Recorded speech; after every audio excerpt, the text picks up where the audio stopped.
हम आपको बताएंगे मांस खाना पाप होता है या पुण्य। दोस्तों, अगर आप मांस खाते हैं तो आपको पाप लगता है या पुण्य होता है। आज इस वीडियो में हम आपको यही बताने वाले हैं, एक कथा सुनाएंगे जो कि आपको पता चल जाएगा कि मांस खाने से क्या होता है। यह बात उन दिनों की है जब भगवान श्री कृष्ण अपने बालपन में थे। एक बार जब श्री कृष्ण एक पेड़ के नीचे बैठे बांसुरी बजा रहे थे तो उसी तरह एक हिरन दौड़ता चला आया और उनके पीछे जाकर छुप गया। दोस्तों, वो हिरन बहुत ही घबराया हुआ था। भगवान श्री कृष्ण ने उसके सिर पर हाथ फेरते हुए कहा, क्या हुआ, तुम क्यों छुप रहे हो? उसका पीछा करते हुए एक शिकारी भी वहां आ पहुंचा और बोला, यह मेरा शिकार है, इसे मुझे दे दो, इस पर मेरा अधिकार है। तब भगवान श्री कृष्ण बोले, हर जीवित चीज पर उसका खुद का अधिकार होता है, ना कि किसी का। तब वो शिकारी क्रोध में बोला, यह मेरा शिकार है, इसे मैं पकाकर खाऊंगा। तब भगवान श्री कृष्ण बोले, किसी भी जीव को मारकर खाना पाप की श्रेणी में आता है। क्या तुम पाप के भागी बनना चाहते हो? मांसाहार पुण्य है या पाप, क्या तुम धर्म को नहीं जानते? तब वो शिकारी बोला, मैं तुम्हारे जितना शिक्षित तो नहीं कि यह जानूं कि मांसाहार पुण्य है या पाप, पर मैं ये जानता हूँ कि जब जीव को मारकर खाना इसमें कोई हर्ज नहीं। मांसाहार से तो एक तो वो जीव को जीव बंधन से मुक्त करा रहा है, फिर क्यों मांसाहार से मना किया जाता है? मांसाहारी होने को क्यों नहीं कहा जाता? वैसे भी मैं इसको मारकर नीच योनि से मुक्ति दिलाकर पुण्य ही कमा रहा हूँ, फिर इस पर पाबंदी क्यों? इसे तो प्रोत्साहित करना चाहिए। जहाँ तक मैंने सुना है, जीव हत्या तो शास्त्रों में भी बताया गया है। राजा लोग शिकार किया करते थे। ऐसे तमाम तर्क देते हुए श्री कृष्ण से पूछा कि फिर क्यों ये मांसाहार गलत है और पाप की श्रेणी में आता है? आप ही बताएं, मांसाहार पुण्य है या पाप? भगवान श्री कृष्ण समझ गए कि इसकी बुद्धि मांस खाने के कारण तामसिक हो गई है और उसने सोचने और समझने की बुद्धि भी खो दी है। फिर भगवान श्री कृष्ण बोले, इस अंतहीन विषय पर पहले मैं कोई राय नहीं दूंगा। मेरी इस छोटी सी कथा सुनने के बाद तुम ही उत्तर देना कि मांसाहार पुण्य है या पाप और तुम्हें मांस खाना है या नहीं। वो शिकारी सोचने लगा कि इसमें मेरा तो कोई घाटा नहीं है, इस कथा को मैं सुन ही लेता हूँ, मेरा मनोरंजन भी हो जाएगा और बाद में मुझे इसका मांस भी मिल जाएगा। दोस्तों, भगवान श्री कृष्ण ने अपनी कथा आरंभ की। एक बार मगध में खाद्य संकट खड़ा हो गया तो अन्न का उत्पादन कम रहा। राजा को चिंता हुई कि यदि इस समस्या का शीघ्र निदान नहीं किया गया तो संरक्षित अनाज कोष भी खत्म हो जाएगा और संकट भीषण हो जाएगा। तो सम्राट ने अपनी राज्य सभा में पूछा, देश की खाद्य समस्या को सुलझाने के लिए सबसे सस्ती वस्तु क्या है? मंत्रीगण सोच में पड़ गए। चावल, गेहूं, आलू इत्यादि पदार्थों को उगाने के लिए बहुत श्रम करना पड़ता है। वह तभी प्राप्त होते हैं जब प्रकृति का प्रकोप ना हो। ऐसे में तो कुछ सस्ता हो ही नहीं सकता। तभी शिकार का शौक रखने वाले एक मंत्री ने सोचा कि यही उत्तम अवसर है, क्यों ना अंधाधुंध शिकार के लिए राजा की अनुमति ले ली जाए। उसने सभा में कहा कि सबसे सस्ता खाद्य पदार्थ है मांस, इसके लिए धन का खर्च भी नहीं है और पौष्टिक खाना भी मिलता है। सभी सामंतों ने इस बात का समर्थन कर दिया, लेकिन मगध के प्रधानमंत्री अभी भी चुप थे। सम्राट ने पूछा, प्रधानमंत्री आप चुप क्यों हैं? आपने कोई अनुमोदन नहीं किया, आपका क्या मत है? प्रधानमंत्री ने कहा, मैं ये नहीं मानता कि यह कथन सही है कि मांस सबसे सस्ता पदार्थ है।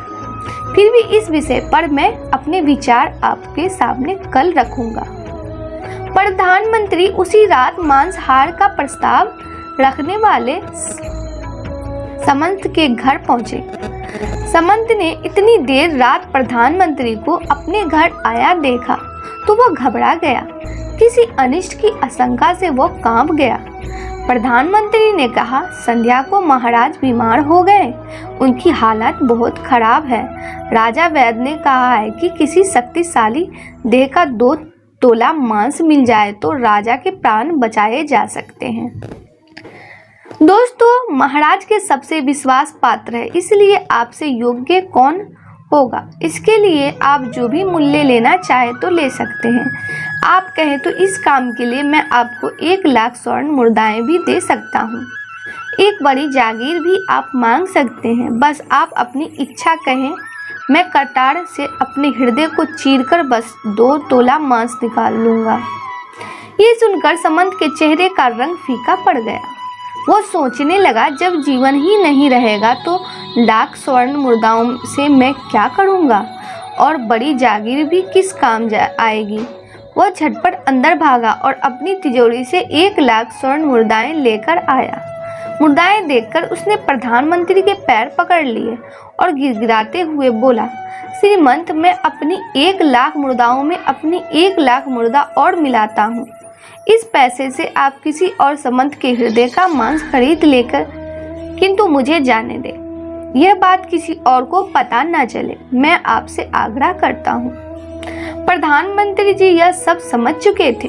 वो उसे थोड़ी और मानसिक पीड़ा देना चाहते थे। प्रधानमंत्री ने आगे कहा, समंत, आप शरीर से बलिष्ठ हैं। आपकी कद काठी महाराज से मिलती जुलती है, इसलिए राजवैद्य ने खास तौर पर आप ही का नाम लिया है। आपके दान से हमारे अच्छे राजा की जिंदगी बच सकती है। आप कहें तो मैं आपको प्रधानमंत्री का पद देने को तैयार हूँ और खुद आपका कर्मचारी बनकर रहूँगा, पर प्रजा से हमारे राजा ना छीने। समंत तो फंसता हुआ दिख रहा था। उसने शरीर पर अंग वस्त्र रखकर अपने जूते भी पहन लिए। जैसे ही वो वहां से भागने वाला था, वह तुरंत प्रधानमंत्री के पैरों में लेट गया।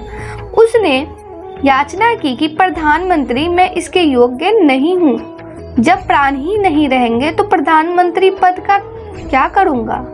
सिंहासन भी मिल जाए तो मैं उसका क्या करूँगा? आप चाहें तो मेरा सब कुछ ले ले, पर मेरे प्राण ना लें। मैं अपना ये भवन और सारा धन आपको सौंपता हूँ। रातों रात राज्य से निकल जाऊंगा। इतना कहकर वो अपने घोड़े की ओर भागा और जैसे ही अपना घोड़ा घटने लगा, आवाज आई, अभी अभी अपने पीछे गए, तुम अपने परिवार को भी छोड़ जा रहे हो। समंत बोला, मेरे प्राण से प्रिय कुछ भी नहीं है। जब जीवन ही ना रहेगा तो कुटुंब क्या करूँगा? जीवन रहा तो ऐसे ही सुखी रह लूँगा। इतना कहकर घोड़े पर छलांग लगाकर बैठ भी भाग गया। वह भी अभी चलने ही को ही था कि प्रधानमंत्री ने घोड़े की साख पकड़ ली। वो समंत से बोला, भागने की जरूरत नहीं है, आप आराम से घर पर ही रहो, मैं किसी और का प्रयास करता हूँ। यह कहकर प्रधानमंत्री वहां से चले गए। प्रधानमंत्री के वहां से जाने पर समंत के अंदर कुछ जान आई, परंतु बेचैनी बनी रही। उसकी नींद खराब हो चुकी थी। मुर्दाएं लेकर प्रधानमंत्री बारी बारी से सभी समंतों के घर पहुंचे और सभी से राजा के लिए हृदय का 2 तोला मांस मांगा, परंतु कोई भी राजी ना हुआ। सब ने अपने बचाव के लिए प्रधानमंत्री को लाख और 5 लाख मुर्दाएं तक दे दी। इस प्रकार प्रधानमंत्री ने एक ही रात में करोड़ों स्वर्ण मुद्राएं जमा कर ली। फिर सुबह होने से पहले ही अपने महल में पहुंच गया।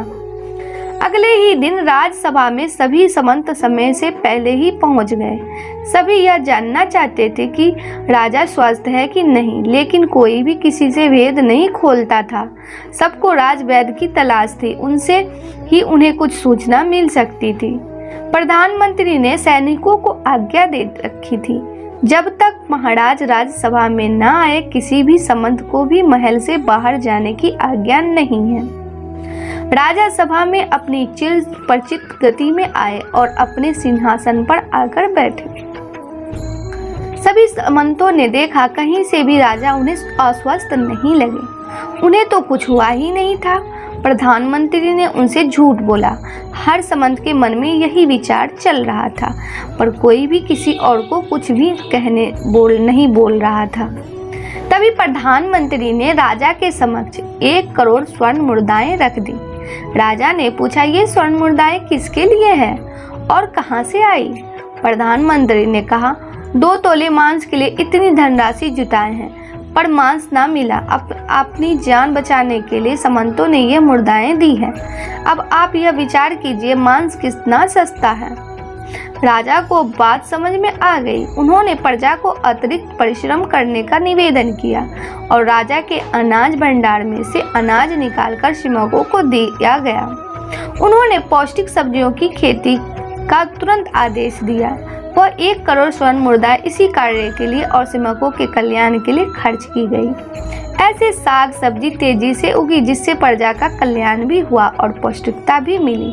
कुछ समय बाद मौसम अनुकूल हुआ और खेती लहलहाने लगी। इस प्रकार राज्य से खाद्य संकट दूर हो गई। तो मित्रों, जीवन का यह मूल्य भगवान श्री कृष्ण ने हमें इस कथा के जरिए समझाना चाहते हैं कि हम यह ना भूलें कि जिस तरह हमें अपनी जान प्यारी है, उसी तरह सभी जीवों को अपनी जान प्रिय होती है। अपने दिल से जानिए पराये दिल का हाल। यदि संसार के संबंधों से मुक्त करने का तर्क सही है, यदि जीव हत्या जीव को संसार बंधन से मुक्त करने का तरीका है, तो अत्याचारी द्वारा किया गया नरसंहार भी मान्य है। वह भी ये तर्क दे सकते हैं कि वो लोग जीवन के कष्ट से आप लोगों को मुक्त कर रहे हैं। अगर उसके लिए वह जीव बोझ होता तो कभी भी अपनी जान बचाने के लिए संघर्ष नहीं करता, आपसे भागता नहीं। जो आपके सामने असहाय हो जाता है, उसे प्राण गंवाने पड़ते हैं। जिन जीवों को मारकर आप खा रहे हैं, उन्हें तो प्राण बचाने का अवसर भी नहीं मिलता। बर्बरता सिर्फ वही नहीं है जहाँ सिर्फ मानव का रक्त बहता है।